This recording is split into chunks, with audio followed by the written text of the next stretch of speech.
नमस्कार, मैं हूं डॉक्टर रश्मि अग्रवाल।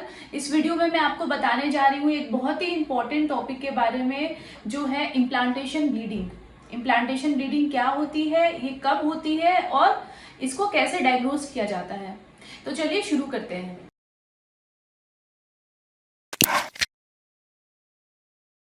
अगर आप प्रेगनेंसी के लिए ट्राई कर रही हैं, भले ही आप उसको नेचुरली ट्राई कर रही हैं या आपने आईयूआई कराया है या आपने आईवीएफ कराया है, इम्प्लांटेशन ब्लीडिंग किसी भी कंडीशन में हो सकती है।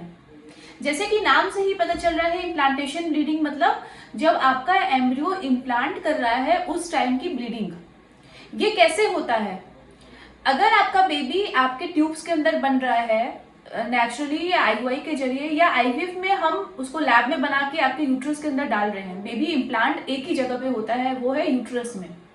जब आपका एम्ब्रियो इम्प्लांट होता है, जो कि डे 8 या डे 9 या डे 12 तक भी हो सकता है आफ्टर एम्ब्रियो ट्रांसफर, या तो फर्टिलाइजेशन के अगर आप कैलकुलेट करें तो 8 से 14 दिन के अंदर, जब एम्ब्रियो यूट्रस की वॉल पे चिपकने की कोशिश करता है तो वहां पे वो अपनी जगह बनाता है, एक गड्ढा सा बनाता है, एक डीप कैविटी सी बनाता है।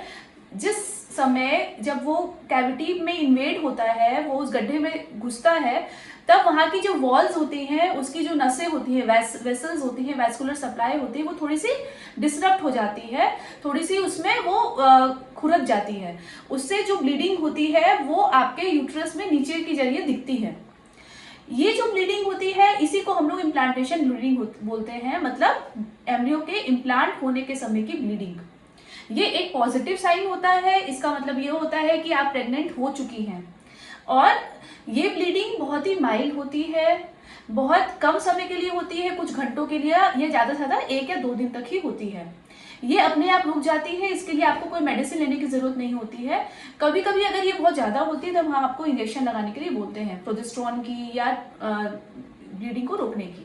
तो ये जो ब्लीडिंग होती है ये आप कंफ्यूज कर सकते हैं अपने मेंसेस से, इसीलिए इसको कंफ्यूज करने से रोकने के लिए आपको ये जानना जरूरी है कि इस ब्लीडिंग में और आपके मेंसेस में क्या फर्क है।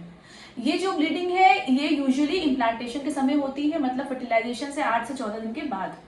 आपके पीरियड आने का जो समय होता है उससे पहले होती है, और इसमें क्रैम्पिंग नहीं होती है, ये लाइट होती है और ये रुक जाती है। ये एक पॉजिटिव साइन होता है कि आप प्रेग्नेंट हो चुकी हैं। इसके साथ आपको प्रेगनेंसी से जो एसोसिएटेड अर्ली सिम्टम्स हैं, जैसे नोजिया है, ब्रेस्ट पेन है, थकान का होना, ये सब सिम्टम्स भी अपीयर हो सकते हैं, जिससे कि आप हिंट ले सकती हैं कि आप प्रेग्नेंट हो चुकी हैं। तो कभी भी अगर आपको इम्प्लांटेशन ब्लीडिंग होती है तो इससे घबराइएगा नहीं। जो भी आपके ट्रीटिंग डॉक्टर है उनसे बात करके जरूर एडवाइस लीजिएगा, और अपना जो भी इलाज है वो कंटिन्यू करिएगा। अपनी मेडिसिन जो भी आपको सपोर्ट के लिए दी गई है एम्ब्रियो ट्रांसफर के बाद, ये या ल्यूटियल सपोर्ट जो भी दिया गया है आईयूआई के बाद या नेचुरल ट्राई के बाद, वो आपको कंटिन्यू करना है। तो ये थी कुछ जानकारी इम्प्लांटेशन ब्लीडिंग के बारे में। आशा करती हूँ कि ये आपके लिए लाभदायक होगी। Happy pregnancy and happy parenthood.